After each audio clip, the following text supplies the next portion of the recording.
Ladies and gents, ravers and beat makers, welcome to Klangfabrik's first episode where I chat shit with artists.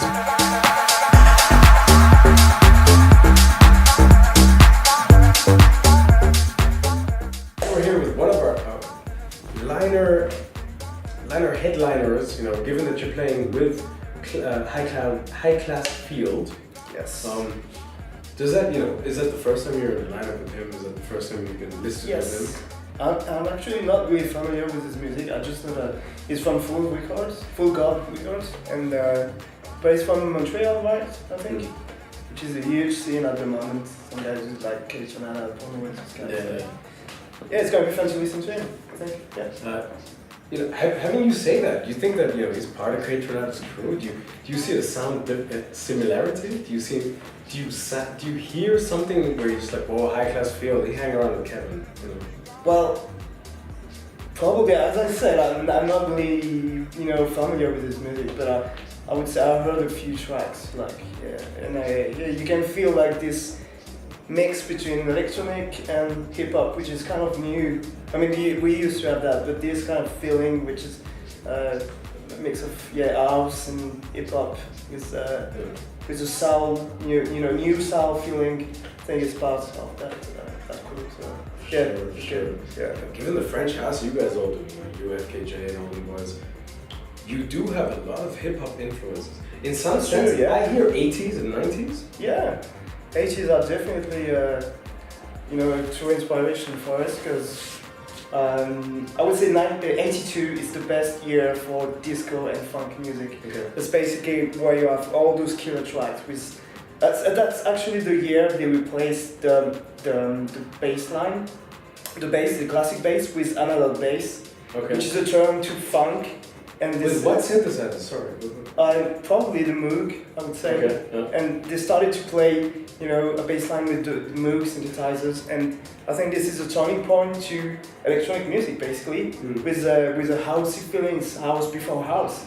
So I think our guys like FKJ, Darius, my label Roche Music, is a lot into that. I've been listening to a lot of disco, funk, and we're trying to, build it up with some connection.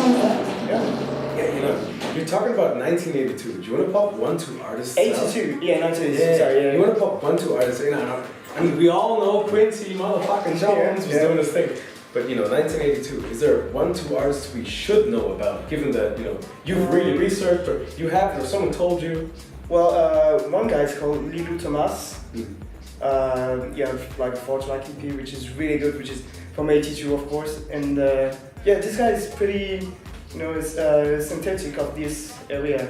So Lilou Thomas, this EP is called You're My Favorite Girl, like classic title of this area. So cheesy shit. It's good influence for us to, like simple, positive mood, like it's kind of good. Like for sure. As we were speaking earlier, we had a brilliant fucking meal.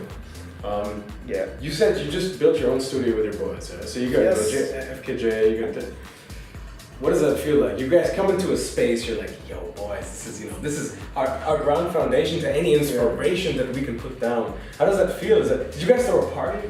Not yet, we just moved in like next Monday, like a week ago. And we're really feeling this is a new step for us, the next step, to produce more, to really share more. Because we used to be home studio producers, and we just shared the link on internet, have a listen to that and that. It's gonna be a whole place where we all produce at daytime, and at nighttime we'll go together into the studio. Hey, look at what I've been working on today. So it's really good. I hope it's gonna be helpful in the process of getting more productive. This is the whole point. Sure. Yeah. But also in some sense, one inspires the other de-spires the other. You think so? Do you feel like, when your boy's doing something, you're just like, nah man, that is not what I want to do? Have you had that moment where you're just like, bro, you want to think about this again? But he's like, wow, this is really what I want to do. You're just like, nah, I don't love it. Really, the guy I'm working with, Darius, FKJ, Chiroki, Cesar, Double, every time I'm listening to one of their new tracks, I'm like, wow, dude, this is really new stuff, like future stuff, and I'm really enjoying everything I'm listening from them. Everything is an inspiration from them. That's why we are proud to be working with them, honestly. Yeah. That's great. Dude, everyone does collabs. Everyone does all those. What's the worst collab? Don't mention any names. And I could mention a shit ton of names. It would probably ruin my The worst collab I did? No, no. Give me the story of your worst collab. You know what? The guy came in, he's like, "Fuck your setup." Has that ever happened? Actually, as I said, I'm only working with my friends, so I knew them from before. I knew what I was expecting, what I was getting into. So the only actually I only did one collab with Cherokee. We were on tour 2 years ago in US, and we were his friend was living there, so he lent us his apartment, and we just built it up with a studio. We would make a track called Water, and that's the only collab I've done. So it went really good, and that was just friend stuff, so that was okay. That's really okay. That's good, I work in an office right now. We're doing a lot of nerdy shit, and we have a foosball table, which is like table soccer. Okay, yeah. Do you have anything in the studio where you're just like, this is that makes us shut off, Not yet, but that's an idea. Dude, guys, do it. Like, it's quite your small. concentration needs to leave for 20 minutes. That is what you need. But we're gonna buy a coach first. Okay. Just to, on one side of the studio, just to lay back and just listening to new stuff. For sure. That's an idea, Mini pool. That's the next thing I'm gonna invest in. Well, since we have chosen to have a studio inside of Paris, with the square meters are quite tight. It's gonna be, what's Paris life about? Let's talk a bit about you as a Parisian. There's concrete, which I love, during the day deep house parties. What's the new hotspot? Shit in Paris changes more like in London, I hear, A lot, it's changing a lot for the past... I mean, I'm not originally from Paris, I'm from a little town called Tours, which is about 2 hours from Paris. And I moved to Paris 3 years ago to finish my studies and to work. And then my work became music, so I made a switch. But the scene in Paris is changing a lot. We have seen in the past 3 years a lot of new clubs opening, focusing on new disco, deep house, which is really growing.